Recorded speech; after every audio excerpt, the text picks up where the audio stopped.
Hello friends, so welcome to another video session of Witnessing the World of Wisdom. So in the last video session, we were discussing about the tribal communities. That topic was a part of the chapter Social Institutions, Continuity and Change. So I hope all of you have gone through the video, right? And you are easily able to comprehend the topic now, right? आप लोगों को अच्छे से समझ में आ गया होगा and maybe it will be very helpful for your upcoming board exam as well. So in today's video session, we are going to discuss about one more important topic from the same chapter, that is social institutions, continuity and change. Okay, again it means the chapter is again in the yellow book, that is what Indian society, right? So जल्दी से आप लोग book निकालिए और ये जो chapters है उस पर जाइए. उसमें एक और भी इम्पोर्टेंट टॉपिक है जिसके बारे में अभी हम लोग डिस्कस करने वाले हैं, और वो जो टॉपिक है that is caste system in present and contemporary times. So ये जो पार्ट है उसमें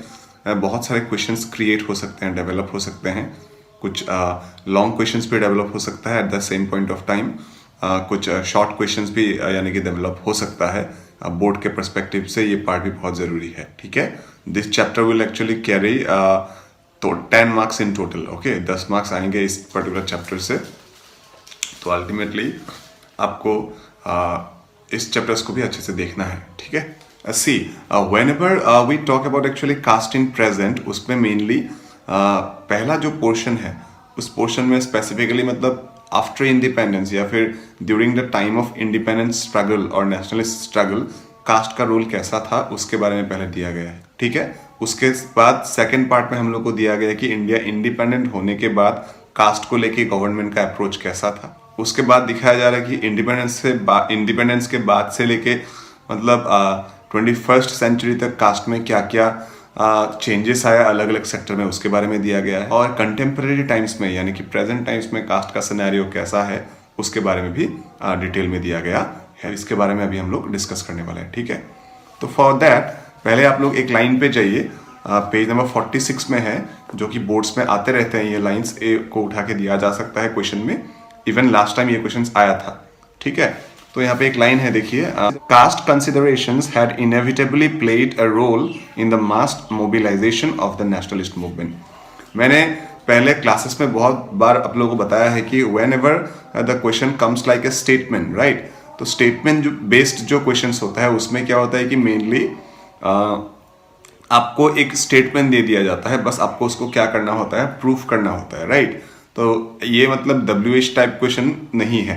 तो यहाँ पे मतलब आपको पूछा नहीं जाता है कि कौन सा सही है कौन सा गलत है. आपको बस ये बताया जाता है कि ऐसा है, सपोज ऐसा नहीं है, इसको आपको प्रूफ करके दिखाना है विद एग्जाम्पल्स. तो यानी कि ये जो लाइन है जो अभी मैंने पढ़ के बताया आपको, इस लाइन ने आपको क्या कहा है? इस लाइन ने आपको यही कहा है कि इंडिया का जो नेशनलिस्ट स्ट्रगल था उसमें मतलब क्या हुआ, कास्ट ने एक बहुत ही अहम रोल प्ले किया था. और मैंने आप लोगों को एक और टिप्स सिखाया था. जब भी स्टेटमेंट बेस्ड क्वेश्चन आते हैं, मैंने कहा था कि एक पर्टिकुलर क्वेश्चन में हर एक वर्ड्स इंपॉर्टेंट नहीं होते हैं. आप क्या कीजिए, जो कीवर्ड्स है उसको फिगर आउट कीजिए, यानी कि मार्क कर दीजिए. तब देखना ये जो कीवर्ड्स ऑटोमेटिकली मार्क्ड हो गया. मार्क्ड होने के बाद ऑटोमेटिकली क्या होगा, आपको एक पैटर्न दिखाई देगा. तो आपको समझ में आ जाएगा कि मुझे क्या चीज़ पूछा जा रहा है या फिर ये जो आंसर है मुझे कैसे प्रेजेंट करना है. तो यानी कि यहाँ पे आपको बताया जा रहा है कि नेशनलिस्ट जो स्ट्रगल था उसमें एक मेजर रोल प्ले किया था किसने, कास्ट सिस्टम ने. ये हम लोग को बता दिया गया है, अभी हम लोग को प्रूफ करना है. तो देखिए, India was under the British colonialism for a long period of time, right. तो ब्रिटिश कॉलोनियलिज्म के अंदर इंडिया बहुत दिनों तक था, बहुत पहले से था. या उसके बाद क्या हुआ, ब्रिटिश का जो एक्सप्लॉयटेटिव नेचर है उससे क्या हो रहा था, इंडियन जो लोग था वो तंग आ चुके थे. इंडियन लोगों को लगा था कि हम लोग को स्वराज में बिलीव रखना बहुत ज़रूरी है, स्वराज में डील करना बहुत ज़रूरी है, क्योंकि ब्रिटिश एक आउटर फोर्स है. उसके बाद भी हम लोग का जो भी रिसोर्स है उसको कैपिटलाइज करके वो लोग ब्रिटेन में लेके जाते हैं एज अ प्रॉफिट, राइट. तो इसलिए इसको रोकना बेहद ज़रूरी है, क्योंकि इंडिजीनियस जो लोग हैं उसमें उसके ऊपर बहुत ज़्यादा एक्सप्लॉयटेशन हो रहा है. तो इसको रोका नहीं गया तो इन फ्यूचर इंडिया बहुत प्रॉब्लम में पड़ सकता है. तो इसी वजह से क्या हुआ, नेशनलिस्ट लीडर्स ने मूवमेंट शुरू किया. लेकिन अभी बात यहाँ पे ये है, ब्रिटिश एक इतना स्ट्रॉन्ग फोर्स था, राइट. ब्रिटिश एक इतना स्ट्रॉन्ग फोर्स था कि उन लोगों को मतलब या फिर उन लोगों के खिलाफ अगर मूवमेंट करना है या फिर स्ट्रगल करना है, फाइट करना है, तो ये बहुत ज़रूरी बात है कि all the people irrespective of different section or different class, all the people of Indian society should come together to fight against such a huge colonial force that is what British. तो अगर अलग अलग तरीके से आएंगे, अलग अलग category बन के आएंगे, अलग अलग इश्यूज लेके आएंगे, तो क्या होगा, it will be very easy for the British to tackle those kind of disputes. तो ब्रिटिश के लिए ये चीज बहुत आसान हो जाएगा, ये चीज आपको कहा गया है, ठीक है। तो इंडिया में देखो अभी क्लास में वेरिएशंस था, यानी कि अलग अलग कैटेगरीज के लोग थे, राइट, अलग अलग क्लासेस के लोग थे, तो अलग अलग क्लास का अलग अलग इश्यूज, अलग अलग एजेंडा। तो पहले क्या हो रहा था कि सब लोग मूवमेंट कंपाइल होकर नहीं कर रहा था, अलग अलग तरीके से किया था। तो इसीलिए क्या हुआ, ये ब्रिटिश को 200 साल का मौका मिल गया, एक्चुअली इतने बड़ा टाइम मिल गया उन लोगों को इंडिया में रहने के लिए। अदरवाइज कहीं अगर हम लोग को ये अकल पहले ही आ गया होता कि नहीं, हम लोग को सबको एक साथ मिल के फाइट करना है, तो शायद ब्रिटिश हम लोग को इतना ज़्यादा एक्सप्लॉइट नहीं कर पाता और इतना दिन तक भी वो लोग शायद नहीं रह पाते। लेकिन जो भी है, देर आए दुरुस्त आए, हम लोग को समझ में आया कि नहीं, यूनाइट करना बहुत ज़रूरी है। और ये एहसास स्पेसिफिकली किसको हुआ, नेशनलिस्ट लीडर्स और आईएनसी का जो मेंबर्स था स्पेसिफिकली, उन लोग को ये चीज़ एहसास हुआ। अभी देखिए, इंडिया को जब जोड़ने के बारे में बात आता है, तब मेजर मुश्किल यानी कि चीज़ें कहाँ पे फंस जाता है, इन द कास्ट सिस्टम। क्योंकि देखिए अभी भी अगर देखो तो इंडिया में मैक्सिमम जो पॉपुलेशन है वो किसका है, हिंदू का है। और हिंदू में क्या है, कास्टिज्म है, और कास्टिज्म में क्या है, डिस्क्रिमिनेशन है, यानी कि हाई कास्ट लो कास्ट का नोशन है, वो आपको पता है, ठीक है। अभी बात कहाँ पे फंसेगा देखो, तो अभी हाई कास्ट लो कास्ट एक साथ नहीं आता है, क्योंकि उन लोगों के बीच में डिस्क्रिमिनेशन है, सेपरेशन है, डिफरेंशिएशन है, राइट, ये हम लोग को पता चल चुका है ऑलरेडी। तो जिसके वजह से क्या हुआ था, ये दोनों ग्रुप्स के बीच, upper caste and lower caste, ये दोनों ग्रुप्स के बीच में क्या हो रहा था, फाइटिंग चल रहा था, यानी कि सेपरेटेड था दोनों। तो अभी बात यहाँ पे ये है कि अगर सिर्फ हाई कास्ट अकेले फाइट करेंगे तो भी कुछ होने वाला है नहीं, अगर लो कास्ट अकेले फाइट करेंगे तो भी कुछ होने वाला है नहीं। तो दोनों को मर्ज करना बहुत ज़रूरी था, और ये चीज़ आईएनसी जो लीडर्स थे वो समझ रहे थे, right. Not only INC, actually जो अलग अलग रिफॉर्मर्स था वो लोग भी समझ रहा था इस चीज़ को, और भी जो नेशनलिस्ट लीडर्स था वो लोग भी समझ रहे थे इस बात को। इसी वजह से क्या हुआ, उन लोगों ने धीरे धीरे जो लोअर कास्ट है, लोअर रैंक्स में जो भी कास्ट ग्रुप्स प्लेस्ड हैं, जैसे कि सपोज अनटचेबल्स या फिर दलित्स, इन कैटेगरीज को धीरे धीरे अपग्रेड करना शुरू कर दिया, या फिर मतलब उन लोगों को थोड़ा मतलब स्पेशल ट्रीटमेंट देना शुरू कर दिया। As a result of that क्या हुआ, आईएनसी ने एक प्रोग्राम इनिशिएट किया। इसको लेके भी लास्ट टाइम एमसीक्यू में क्वेश्चन आया है कि कौन से पॉलिटिकल पार्टी ने पहली बार के लिए आईएनसी के लिए पहली बार के लिए अनटचेबल्स के लिए मतलब स्कीम्स डिजाइन किया था। तो ये था INC, that is were Indian national Congress, और स्कीम का नाम क्या था, एंटी अनटचेबिलिटी प्रोग्राम, ठीक है।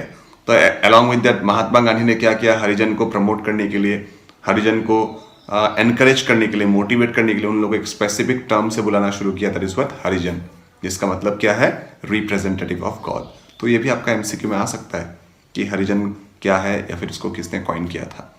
तो ये सब करने का मतलब यही था कि लो कास्ट को ये मतलब भरोसा दिलाया जा रहा था कि आप लोग हम लोग के साथ आओ, मूवमेंट करो, ब्रिटिश को हम लोग भगाते हैं एक साथ मिलके, और उसके बाद हम लोग कास्ट सिस्टम के ऊपर काम करेंगे। कास्ट सिस्टम के जो भी डिस्क्रिमिनेशन हो रहा है अब तक, उसको जितना हो सके हम लोग मिटाने की कोशिश करते हैं। लेकिन जो भी है, अगर कास्ट सिस्टम को हटाना है तो पहली बात क्या है कि ब्रिटिश को इधर से निकालना बहुत जरूरी है। उसके बाद ही हम लोग क्या कर सकते हैं, कास्ट के ऊपर इंडिपेंडेंटली हम लोग काम कर सकते हैं। I think it's quite clear with you, right.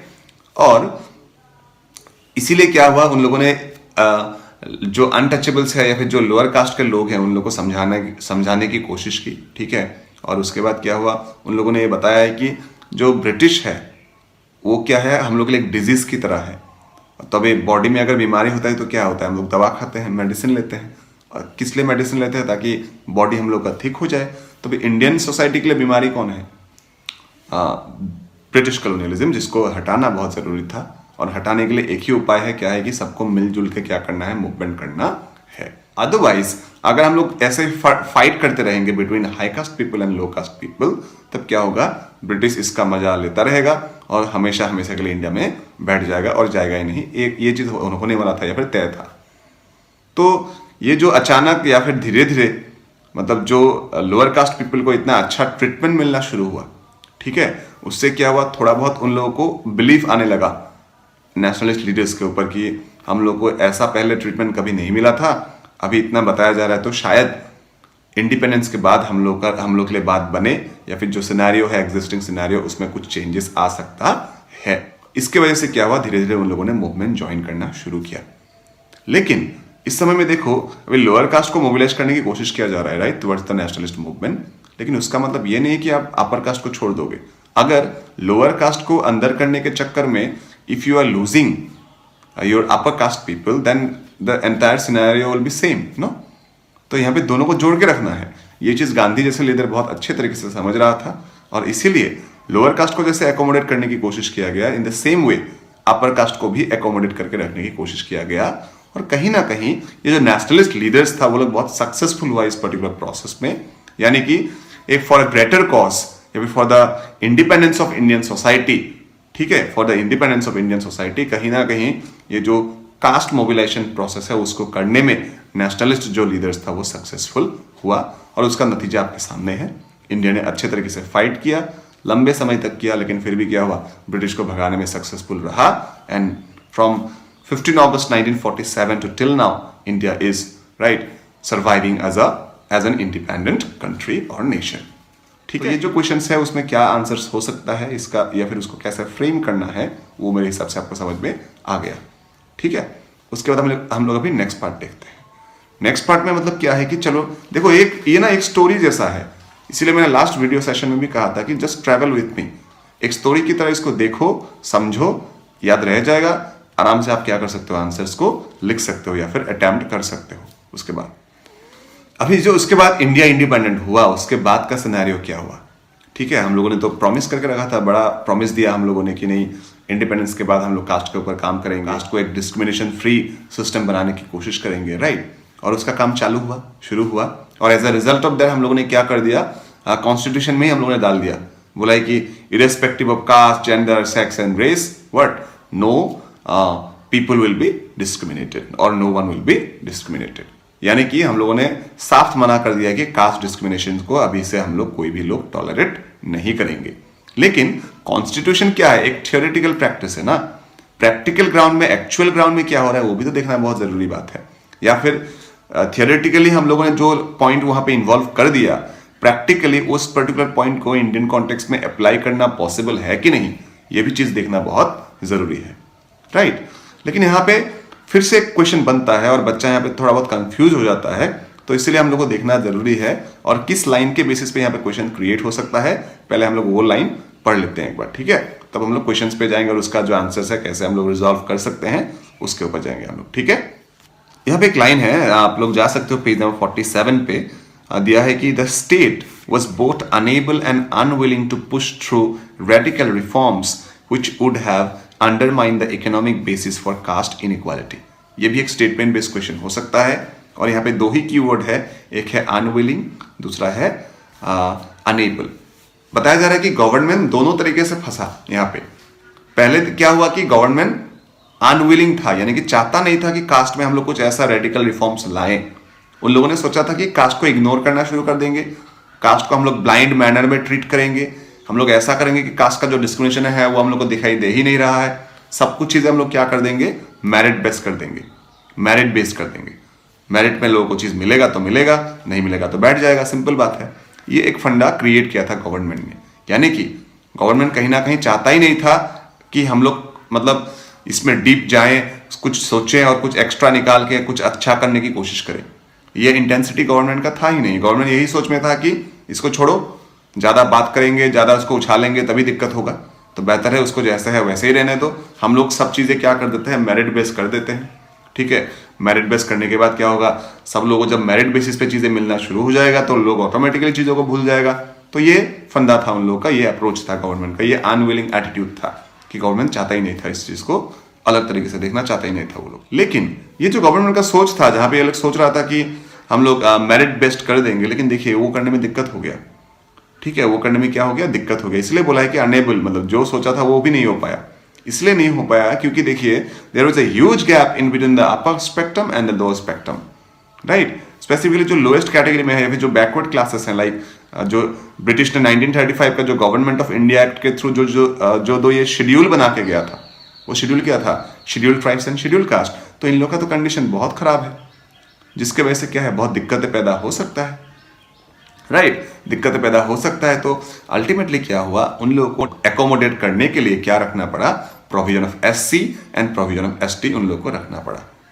उसका मतलब क्या हुआ, यही एक प्रॉब्लम का सिलसिला हुआ।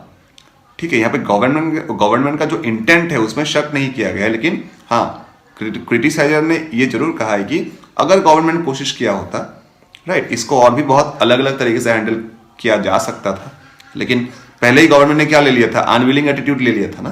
तो इसीलिए बाद में जाके जो रेडिकल रिफॉर्म्स वो लोग लाना चाहते थे कास्ट सेक्टर में, वो रिफॉर्म्स वो लोग नहीं ला पाया, ये चीज आपको कहा गया है। क्योंकि ST को देख के क्या हुआ, बाकी लोगों ने भी भड़कना शुरू हो गया बाद में, तो उन लोगों को एकोमोडेट करने के लिए क्या बनाना पड़ा, OBC MOBC ये सारे कैटेगरीज डेवलप करना पड़ा।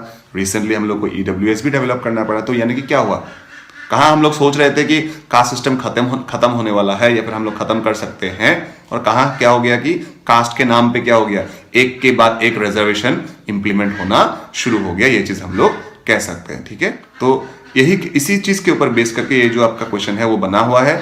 आई होप जो भी आंसर्स है उसके बारे में मैंने ऑलरेडी डिस्कस कर दिया है, तो आप इसको अच्छे से देखो और एक बार इसको रिवाइज करो, तो ये जो क्वेश्चन है वो आप आराम से या फिर इजीली आप उसको अटेम्प्ट कर सकते हो। उसके बाद एक लंबा क्वेश्चन होने का चांसेस है। ठीक है, और ये जो लंबा क्वेश्चन है तो वो स्पेसिफिकली क्या है कि इंडिपेंडेंस यानी कि पोस्ट इंडिपेंडेंट एरा में इंडिया का जो कास्ट सिस्टम है या फिर जो कास्ट सिनेरियो है उसमें क्या क्या चेंजेस आया है उसके बारे में आपको पूछा जा सकता है। ठीक है, तो बेसिकली क्या हो सकता है, ये एक लॉन्ग क्वेश्चन हो सकता है। ठीक है, बेसिकली क्या हो सकता है, ये एक लॉन्ग क्वेश्चन हो सकता है। तो ये 6 मार्क्स के लिए भी आ सकते हैं। तो आपको 6 पॉइंट्स यहाँ पे अच्छे से दिया हुआ है, तो उसको आपको डिस्कस करना है। ठीक है, तो वो आराम से आप अभी समझो, उसके बाद क्या कर सकते हो, आप आराम से उसको लिख सकते हो उसको। ठीक है, सो ये जो पोस्ट इंडिपेंडेंट एरा है उसमें कैसे चीजें चेंज हो रहा है उसके बारे में अगर हम लोग को देखना है, समझना है, तो पहला जो पॉइंट आता है उसमें हम लोग इसके बारे में डिस्कस कर सकते हैं। We can discuss about the changing और the increasing level of flexibility in the occupational structure. जैसे कि हम लोग को पता है पहले क्या था, कास्ट सिस्टम में क्या था, ऑक्यूपेशन फिक्स था। राइट, ऑक्यूपेशन फिक्स था, उसका मतलब क्या है कि मतलब आप कौन सा जॉब करोगे, राइट, वो पहले डिसाइड हो जाता था कि आपका जो कम्युनिटी डील कर रहा है जिस पर्टिकुलर जॉब के साथ, ऑक्यूपेशन के साथ, उसी को आपको करना है। आपके पास कोई ऑल्टरनेट चॉइस आपके पास है नहीं। लेकिन इंडिपेंडेंस के बाद इंडिया को डेवलप करने के लिए रैपिड इंडस्ट्रियलाइजेशन के ऊपर फोकस किया गया। राइट, और रैपिड इंडस्ट्रियलाइजेशन के ऊपर जब फोकस किया गया तब बात यहाँ पे यह है कि ये जो रैपिड इंडस्ट्रियलाइजेशन प्रोसेस है उसमें इंडस्ट्रियल जो प्रोसेस है उसमें क्या है कि एबिलिटी बेस्ड रिक्रूटमेंट होता है। वहां पे क्या होता है, एबिलिटी बेस्ड रिक्रूटमेंट होता है। ठीक है, तो मशीन मतलब लोगों के इमोशन से नहीं चलता है। राइट, मशीन को चलाने के लिए आपको मेरिट चाहिए, एबिलिटी चाहिए। राइट, तो ये चीज डेवलप हुआ धीरे धीरे। तो इसके वजह से क्या हुआ, लोगों को मतलब ultimately based on merit, based on मतलब एबिलिटी क्या हुआ, जॉब मिलना शुरू हुआ।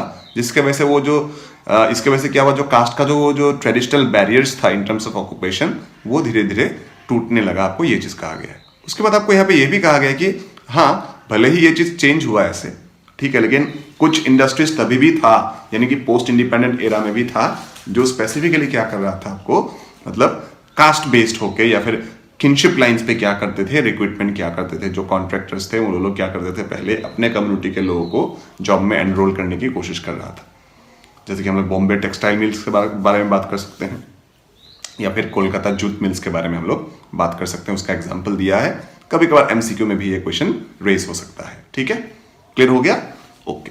उसके बाद जो नेक्स्ट पॉइंट है, बताया जा रहा है कि धीरे धीरे अर्बन एरिया इंडिया में इंक्रीज हो रहा है। नो डाउट, एकदम ऐसा नहीं है कि एकदम फट से इंक्रीज हुआ, एकदम रूरल एरिया ही कम हो गया, ऐसा नहीं है। लेकिन स्लोली एंड स्टडीली क्या हो रहा है, धीरे धीरे इंडिया में अर्बन एरिया इंक्रीज हुआ है। और अर्बन एरिया इंक्रीज होने की वजह से क्या हो रहा है कि अर्बन एरिया में मतलब अर्बन एरिया कास्ट सिस्टम के लिए एक्चुअली या फिर रिजिडिटी ऑफ कास्ट सिस्टम के लिए क्या है, चैलेंज है। क्योंकि अर्बन एरिया क्या करता है, कास्ट का ऑल्टरनेट चीजों को प्रमोट करता है। कास्ट में क्या है, ग्रुपिज्म ज्यादा है, इंडिविजुअल का कोई अहमियत है नहीं। राइट, लेकिन अर्बन एरिया क्या कर रहा है, धीरे धीरे इंडिविजुअलिज्म एंड मेरिटोक्रेसी को प्रमोट किया है, जिसके वजह से कंपैरेटिवली रूरल एरिया में जितना मतलब प्रॉब्लम है in the name of caste system, लेकिन क्या हो गया है, अर्बन एरिया का जो सेटअप है वो कंपैरेटिवली बहुत फ्लेक्सिबल हो गया है in the post independent regimes. ये चीज हम लोग कह सकते हैं। ठीक है, तो उसके बाद बताया जा रहा है कि कल्चरल पर्सपेक्टिव में अगर हम लोग देखें या फिर डोमेस्टिक स्फीयर्स में अगर देखें तो उसमें भी कुछ चेंजेस आया। पहले क्या था आपका, एंडोगेमी बहुत ही स्ट्रिक्टली मतलब फॉलो किया जाता था और एक्सोगेमी बहुत स्ट्रिक्टली प्रोहिबिट किया जाता था, राइट। लेकिन आजकल उसमें थोड़ा बहुत फ्लेक्सिबिलिटी आते हुए हम लोग को दिखाई दे रहा है as we are heading towards the what concept of exogamy. लेकिन उसमें भी इतना ज्यादा फ्लेक्सिबिलिटी नहीं आया है। देखिए पहले क्या होता था कि दो अलग अलग हाई कास्ट लोगों के बीच में भी ज्यादा शादी नहीं होता था, यानी कि सेम कास्ट का होना बहुत जरूरी था। लेकिन आजकल क्या हो रहा है, अलग अलग हाई कास्ट के बीच में हो रहा है धीरे धीरे, राइट। लेकिन अभी भी क्या है कि ये जो अलग high cast and lower cast के बीच में या फिर इंटर रिलीजियस जो मैरिज है वो अभी भी क्या है, बहुत रेयर है। उसमें फ्लेक्सिबिलिटी लाना बहुत जरूरी है या फिर बहुत बाकी है। लेकिन फिर भी पहले के कंपैरिजन में इस सेक्टर में भी क्या हुआ है, चेंजेस आया है, ये चीज हम लोग कह सकते हैं, ठीक है। तो उसके बाद एक और चीज आपको बताया जा रहा है कि increasing importance of caste system और the concept of caste in Indian politics. India में क्या है, डेमोक्रेसी है, राइट। डेमोक्रेसी में क्या हो रहा है कि पॉलिटिकल पार्टीज भी कास्ट को एज ए इंस्ट्रूमेंट प्ले कर रहा है, ठीक है। और कास्ट ग्रुप भी क्या कर रहा है, पॉलिटिक्स यानी कि पावर को एज ए इंस्ट्रूमेंट यूज कर रहा है in order to fulfil their needs, demands और बेसिक फैसिलिटीज, ठीक है। दोनों चीजों का भी हम लोग समझते हैं। दोनों का अगर हम लोग कोट करना चाहे यानी कि हेडिंग करना चाहे तो caste in politics and politics in caste. देखिए अभी इंडिया में क्या है, इलेक्टोरल डेमोक्रेटिक प्रोसेस है जहां पे क्या होता है कि इलेक्शंस लड़ते हैं और ये जो लीडर्स हैं, राइट, पॉलिटिकल ग्रुप्स है, वो हमेशा क्या करते हैं, ये जो कास्ट ग्रुप्स है उन लोगों का जो सेंटिमेंट है उसके साथ खिलवाड़ करते हैं, राइट। खिलवाड़ करते हैं मतलब उन लोगों का जो सेंटिमेंट है उसको ग्रैब करने की कोशिश है। तब क्या होता है कि एक ही साथ में पूरे कम्युनिटी का अगर वोट आ जाए तो अच्छी बात हो जाती है। तो यानी कि पॉलिटिक्स भी क्या करता है, कास्ट को एज ए इंस्ट्रूमेंट प्ले करता है यहाँ पे। और ऊपर से क्या है कि जो लीडर्स आते हैं इतने प्रॉमिस करके जाते हैं इलेक्शन से पहले, बहुत जगह में हम लोग को ये होते हुए दिखाई देता है कि वो प्रॉमिस बाद में फुलफिल नहीं होता है, राइट। वो प्रॉमिस क्या नहीं होता है, बाद में फुलफिल नहीं होता है। तो ऐसे होने से क्या प्रॉब्लम होता है, देखो अगर प्रॉमिस अगर फुलफिल नहीं हुआ तो वो भरोसा धीरे धीरे टूट जाता है। और ये जो कास्ट ग्रुप है, अलग अलग जो कास्ट ग्रुप है वो आजकल एक्टिव हो गया है और इसीलिए खुद ब खुद जो डेमोक्रेटिक प्रोसेस है उसमें घुसने की कोशिश कर रहा है by forming different political parties.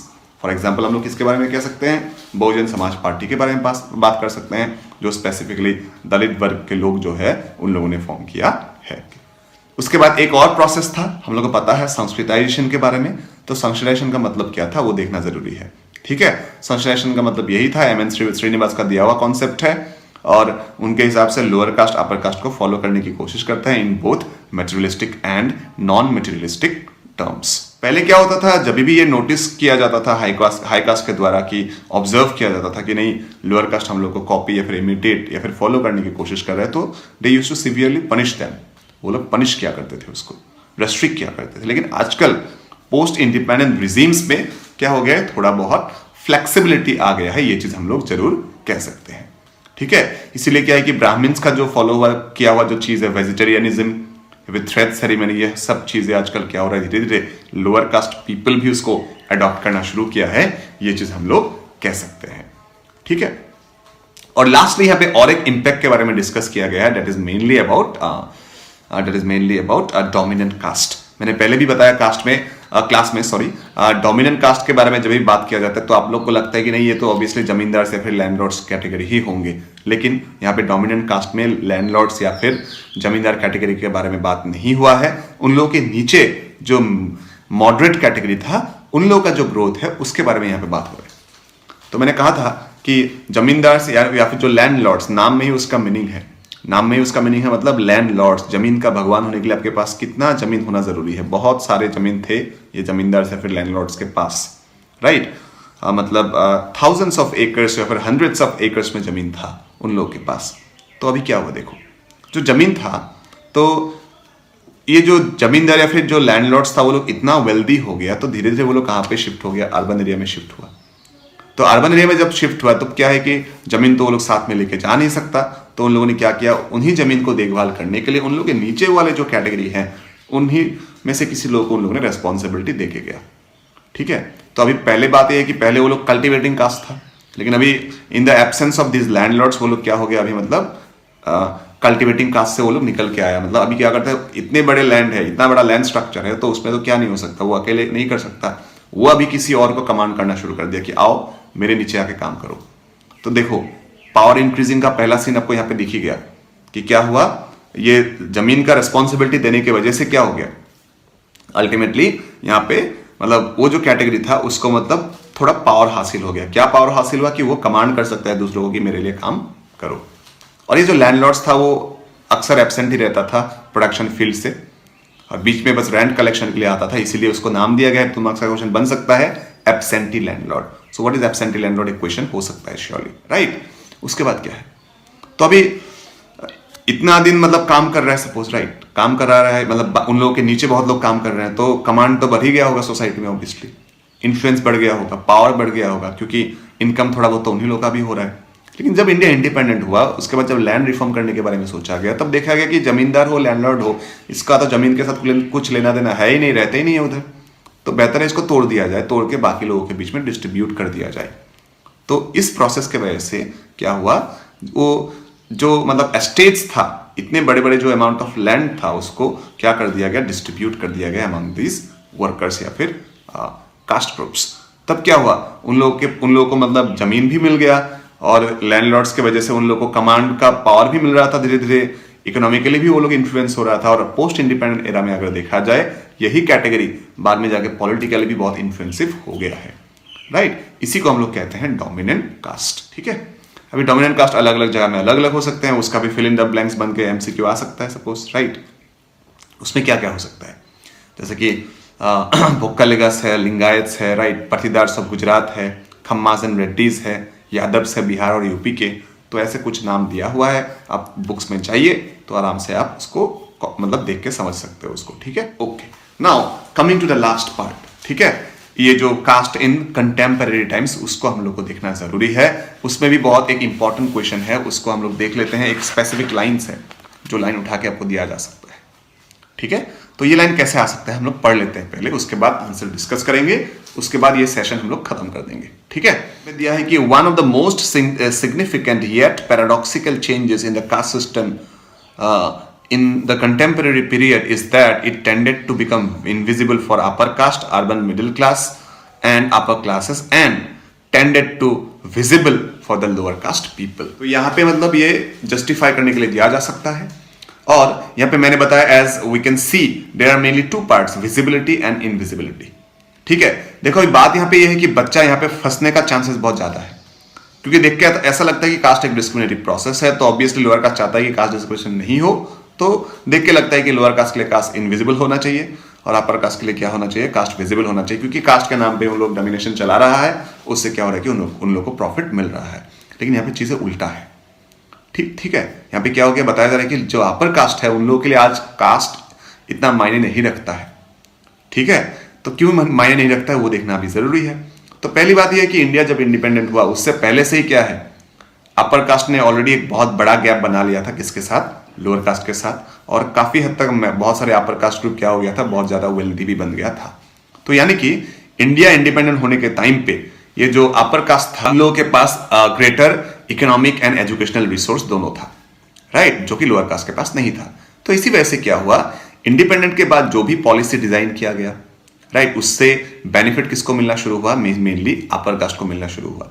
Apart from that Indian लोगों को एजुकेट करने के लिए क्या किया था, आफ्टर इंडिपेंडेंस गवर्नमेंट ने सब्सिडाइज्ड एजुकेशन पॉलिसी इंट्रोड्यूस किया था। बहुत ही कम खर्चा में एजुकेशन अवेल किया था, चाहे वो टेक्नोलॉजिकल एजुकेशन हो या फिर एजुकेशन इन मैनेजमेंट हो, एजुकेशन इन साइंस हो, राइट, आर्ट्स हो, बहुत ही कम पैसों में अवेल किया था, जिसके वजह से फिर से आसानी हुआ अपर कास्ट को इन सब चीजों को अटेन करने में। एंड अपार्ट फ्रॉम द जो डेवलपमेंटल पॉलिसीज या फिर स्कीम्स इंट्रोड्यूस किया गया था, उससे काफी फायदा मिला किसको, अपर कास्ट को। जॉब सेक्टर्स में भी जो गवर्नमेंट सेक्टर जो जॉब्स निकल के आया था, उसमें भी बेनिफिट किसको मिला, अगेन अपर कास्ट को, क्योंकि उन लोगों का कोई कंपटीशन था ही नहीं। लोअर कास्ट भले ही वहां पे प्रेजेंट था, लेकिन वो उस लायक था ही नहीं कि वो उस लेवल पे वहां पे वो लोग कंपीट कर पाए। तो इसीलिए बताया जा रहा है कि जो अपर सेक्शन है, अपर कास्ट है, उन लोगों के लिए आज पब्लिक स्फेयर में कास्ट इतना मैटर करता ही नहीं है, ये चीज कहा गया है, क्योंकि वो लोग इतना वेल्दी हो गया कि उन लोगों के आगे मतलब आने वाले जो 2-3 जनरेशन है वो आराम से बैठ के खा सकते हैं, ठीक है। उस लेवल पे वो लोग पहुंच गया है, ये चीज आपको कहा गया है, जिसके वजह से आजकल पब्लिक स्फेयर में कास्ट उन लोगों के लिए क्वाइट इनविजिबल हो गया है, होना ना होना मतलब बराबर हो गया है। हाँ, बस सिर्फ प्राइवेट स्फेयर में या फिर होम अफेयर्स में वो लोग क्या करते हैं, कास्ट रूल्स को फॉलो करते हैं, specifically in terms of suppose marriage और other kind of rituals, right, kinship, इन सब चीजों में वो लोग आजकल अप्लाई करते हैं, ये चीज आपको कहा गया। वही सेम टाइम पे अगर देखा जाए तो लोअर कास्ट क्यों चाहता है कि कास्ट आजकल वाइब्रेंट रहे, कास्ट या फिर विजिबल रहे? क्योंकि देखो ये अपर कास्ट ने जो भी फायदा उठाया वो फायदा तो कौन नहीं उठा पाया, लोअर कास्ट उठा ही नहीं पाया, क्योंकि उन लोगों के पास वो एजुकेशनल रिसोर्स ही हो या फिर इकोनॉमिक रिसोर्स ही हो, इंडिपेंडेंट टाइम पे उन लोगों के पास था नहीं, तो बहुत ही ज्यादा गैप हो गया। तो अभी बात यहाँ पे ये है कि वही गैप को कंपेंसेट करने के लिए गवर्नमेंट ने उन लोगों को स्पेशल प्रोविजन देकर रखा है, रिजर्वेशन पॉलिसी, और उसी के नाम पे उन लोगों को थोड़ा एक सेपरेट या फिर स्पेशल स्पेस मिल रहा है जहां पे वो लोग अपने बारे में सोच सकता है या फिर डेवलपमेंट के बारे में वो लोग थोड़ा बहुत सोच सकता है। तो अगर ये कास्ट सिस्टम को उड़ा दिया जाएगा या फिर हटा दिया जाएगा तो अल्टीमेटली क्या होगा, यहाँ पे जो लोअर कास्ट पीपल को स्पेशल असिस्टेंस मिल रहा था तो वो तो मिलेगा नहीं। तो उसका मतलब क्या है, उन लोगों को फिर से कंपीट करना पड़ेगा, किसके साथ? एक्स्ट्रा कंपटीशन में घुसना पड़ेगा, किसके साथ? अपर कास्ट के साथ, जो ऑलरेडी बहुत डेवलप्ड है। तो उसमें यहाँ पे चांसेस बहुत ज्यादा है कि सारा ऑप्शन, सारा अपॉर्चुनिटीज कौन लेके जा सकता है? अपर कास्ट लेके जा सकता है, राइट। तो अल्टीमेटली वो लोग चाहता है कि हम लोग को इसी तरीके से कास्ट के नाम पे एटलीस्ट क्या हो रहा है, हम लोगों को थोड़ा बहुत रिजर्वेशन तो मिल रहा है, एक्स्ट्रा बेनिफिट तो मिल रहा है, वो हम लोग क्या करना चाहते हैं, एंजॉय करना चाहते हैं, ताकि हम लोग अपने आप को अच्छे से गवर्न कर पाए। तो इसी वजह से क्या है कि लोअर कास्ट के लिए आजकल क्या है, कास्ट बहुत ही विजिबल हो गया, ये चीज आपको कहा गया है, ठीक है। लेकिन आज के कॉन्टेक्स्ट में, एकदम रिसेंट कॉन्टेक्स्ट में, अगर डेवलपमेंट्स में अगर हम लोग देखें तो इसमें भी स्क्रूटिनी करने की बहुत जरूरी है, क्योंकि जरूरी नहीं है सब लोअर कास्ट ही मतलब गरीब होगा या फिर सब अपर कास्ट ही अमीर होगा।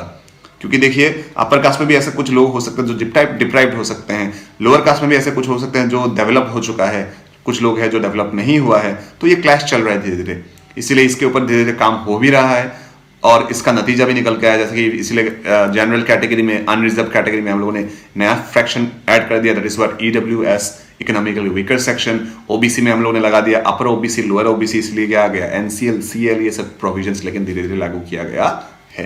लेकिन इतने सारी चीजों के बारे में बुक में दिया नहीं है, तो आपको नहीं देखना है इतने सारी चीज। बस मैंने बताया जो कि क्यों लोअर कास्ट के लिए वो विजिबल बन गया है, क्यों अपर कास्ट के लिए वो इनविजिबल हो गया, ये बस चीजें आपको याद रखना है।